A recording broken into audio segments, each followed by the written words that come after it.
नमस्कार माझ्या सर्वांना, मी शिवानी. गावाकडच्या स्वादमध्ये आपलं खूप खूप मनापासून स्वागत आहे. तर आज मी तुमच्यासोबत शेअर करत आहे बेकरीपेक्षा टेस्टी आणि झटपट बनणारी घरच्या घरी पेस्ट्रीची रेसिपी. यामध्ये ना मी केक तयार केलेला आहे, त्याच्यामध्ये मी व्हिपिंग क्रीम यूज केलेली आहे. अगदी सोप्या पद्धतीने घरीच ज्या वस्तू आपल्या अवेलेबल असतात त्याच्यानीच मी आज पेस्ट्रीची रेसिपी तयार करून बघितलेली आहे आणि मी हे फर्स्ट टाईम बनवली आहे, पण खूप मस्त झालेली आहे म्हणून मी तुमच्यासोबत शेअर केली आहे. त्यासाठी मी काय केलं, अगोदर जी दुधावरची साय असते ना ती जमा करून ठेवली. 2-3 दिवसाची साय होती माझ्याकडे, तर ती जमा करून ठेवली आणि नंतर ती थोडीशी थंडीच आहे ही, तर मी याला थंडी असतानाच नाही का असं फेटून घेतलं. फेटून म्हणजे छन्नीमध्ये असं टाकून छानून घ्यायचं आहे आपल्याला. यामध्ये तुमच्याकडे दूध पण असेल ना, हलकंसं राहते कधी कधी सायमध्ये, तर ते पण टाकलं तरी काही होत नाही, हरकत नाही. पण माझ्याकडे पूर्ण दूध हे खतम झालेलं होतं, म्हणजे मी सायच काढून ठेवलेली होती. तर हे छानून झाल्यानंतर आपल्याला काय करायचं आहे, मिक्सरच्या पॉटमध्ये टाकायचं पूर्ण छानलेली साय. मिक्सरच्या पॉटमध्ये टाकून यामध्ये आपल्याला 2 ते 3 चम्मच साखर टाकायची. साखर मी अगोदर बारीक करून घेतली आणि त्याचं शुगर पावडर तयार करून घेतलं आणि 2-3 चम्मच यामध्ये टाकून द्यायची आणि याला आपल्याला पल्स मोडवर फेटायचं आहे. 1-1 सेकंदांनी असं फेटत राहायचं आहे, कंटिन्यू नाही फेटायचं. असं फेटत राहिलं की बरोबर व्हिपिंग क्रीम आपली तयार होऊन जाते घरच्या घरी. आणि थोडंसं टेस्ट करून बघायचं, फिकी वाटत असेल ना तर आणखी थोडंसं 1-2 चम्मच शुगर पावडर तुम्ही टाकू शकता. नंतर एका भांड्यामध्ये काढून घ्यायचं आणि याला अगोदर थोडंसं विस्कलनी फेटून घ्यायचं आहे, म्हणजे आणखी थोडीशी हलकी होईल बा.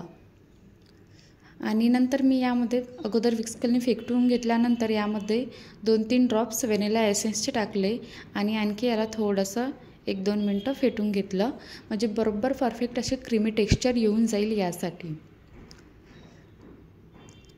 अशा प्रकारे मिक्स करून झाल्यानंतर याला साईडला ठेवलं आणि एका वाटीमध्ये 2-3 चम्मच पाणी घेऊन त्यामध्ये मी 1 ते 2 चम्मच साखर टाकली आणि त्याला थोडंसं घोळून घेतलेलं आहे, कारण की आपल्याला शुगर सिरप तयार करायचं आहे.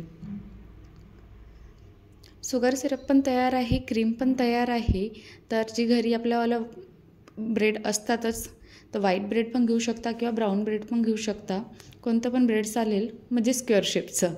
तर ते ब्रेड घ्यायचं आणि त्याचे जे एजेस असते ना ब्राऊन कलरचे ते कट करून घ्यायचे आहे. सेम शेपमध्ये करायचे, म्हणजे जेव्हा आपण पेस्ट्री बनवू ना ते इक्वल साईजमध्ये झालं पाहिजे यासाठी. तर 4 ते 5 मी ब्रेड कट करून घेतले. नंतर एखाद्या प्लेटमध्ये किंवा ट्रेमध्ये थोडीशी क्रीम लावून घ्यायची आणि त्यावर ते ब्रेडची स्लाईस ठेवायची. ठेवल्यानंतर त्यामध्ये जो बनवलेलं शुगर सिरप होतं ना ते थोडंसं असं आपल्याला स्प्रेड करून घ्यायचं आहे, म्हणजे लावून घ्यायचं आहे पूर्ण आणि छानपैकी लावायचं, पूर्ण ॲब्झॉर्ब होईल इतकं. आणि नंतर जी बनवलेली व्हिपिंग क्रीम आहे ती लावायची. सपोज तुमच्याकडे साय नसेल ना घरी, तर तुम्ही जी मार्केटची व्हिपिंग क्रीम असते ना तिला आणायचं, तिला थोडं फेटून घ्यायचं, त्याच्यामध्ये थोडीफार साखर टाकायची आणि ती सुद्धा तुम्ही वापरू शकता आणि त्या पद्धतीने पण तुम्ही पेस्ट्री तयार करू शकता. एक लेअर झाल्यानंतर दुसरी लेअर ठेवायची ब्रेडची, त्यावर सुद्धा शुगर सिरप टाकून नंतर क्रीम लावून घ्यायची आहे.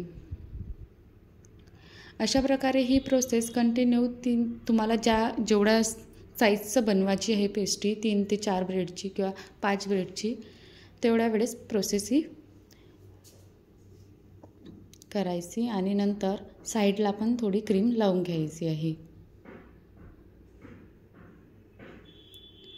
अशा प्रकारे मी पूर्ण ब्रेडला क्रीम लावून घेतलेली आहे, तुम्हाला दाखवतेच बघा. अशा पद्धतीने लावून झाल्यानंतर तुम्ही आता कशा पण गार्निश करू शकता. तुम्हाला चॉकलेट ठेवायची असेल किंवा